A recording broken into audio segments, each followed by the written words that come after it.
আমি সোনালি চলে এসেছি তোমাদের সঙ্গে মাই নিউ লাইফ জার্নির পার্ট 2 নিয়ে। আমি তোমাদের বলেছিলাম আমার লাইফের এই জার্নিটা পুরোপুরি তোমাদের সঙ্গে শেয়ার করব। সো আমার breast cancer first biopsy report আমি যেদিন হাতে পাই সেই দিনটা হচ্ছে 15 অক্টোবর 2024। দেন আমরা ডিসাইড করি টাটা মেডিকেল কলকাতা থেকেই আমার ট্রিটমেন্টটা আমি কমপ্লিট করব। তো সেদিন দিয়েই আমার ভাই সঙ্গে সঙ্গে চলে যায় টাটা মেডিকেলে এবং সেখানে গিয়ে ওদের যা প্রসিডিওর আছে, নিউ পেশেন্টের রেজিস্ট্রেশন কিভাবে করতে হয় বা কী প্রসিডিওর সমস্ত কিছু জেনে আসে এবং ও অ্যাপয়েন্টমেন্টও নিয়ে আসে সেদিন। বাট একটা সমস্যা হচ্ছে টাটা মেডিকেল, সেটা কলকাতাই হোক বা মুম্বাই হোক বা যে কোনো ব্রাঞ্চই হোক, ওদের নিউ পেশেন্ট ডেলি বেসিসে এতটাই রেজিস্ট্রেশন হতে থাকে যে মোটামুটি যেদিন অ্যাপয়েন্টমেন্টের জন্য যাওয়া হয় তার 1 মাস বা কোনো সময় 1.5 মাসও হয়ে যেতে পারে অ্যাপয়েন্টমেন্ট পেতে। বাট লাকিলি আমি সেই অ্যাপয়েন্টমেন্টটা পেয়ে যাই 15 ডেজের মাথায়।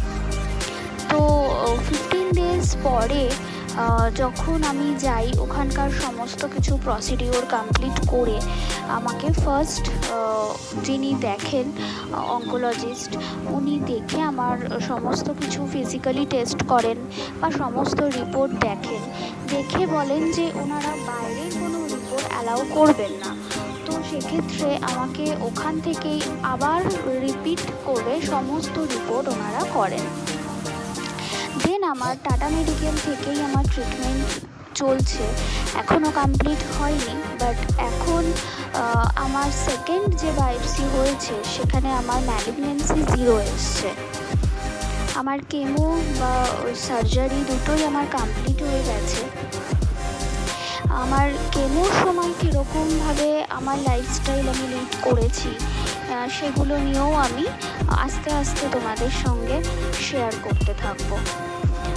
তো ফার্স্ট বায়োপসি রিপোর্ট থেকে আর যখন আমি অ্যাপয়েন্টমেন্ট পাই এই 15 ডেজ মানে বীভৎস টেনশন, বীভৎস অ্যাংজাইটি, প্যালপিটেশনে আমার কেটেছে।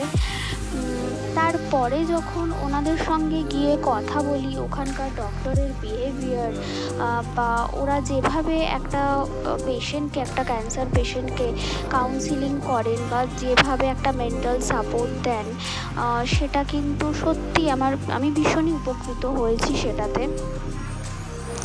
তো তারপরে আমার সেই ভয় বা সেই অ্যাংজাইটিটা আমার আস্তে আস্তে কাটে এবং তারপর আমি ওখানে ট্রিটমেন্টটা শুরু করি।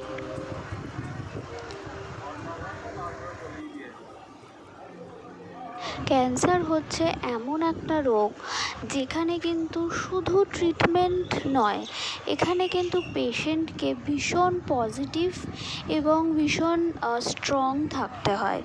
এবং আমার ক্ষেত্রে এই পজিটিভিটি এবং আমি যতটা স্ট্রংলি এখন তোমাদের সঙ্গে এগুলো শেয়ার করতে পারছি, তার পিছনে যারা আছে তাদের কথাও আমি তোমাদের সঙ্গে শেয়ার করব অবশ্যই।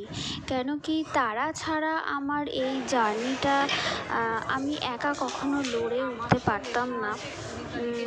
তারা আমার বিশাল বড় একটা মেন্টাল সাপোর্ট এবং সারা জীবন আমি তাদের কাছে ঋণী হয়ে থাকবো। ঠিক আছে, চলো, বাই।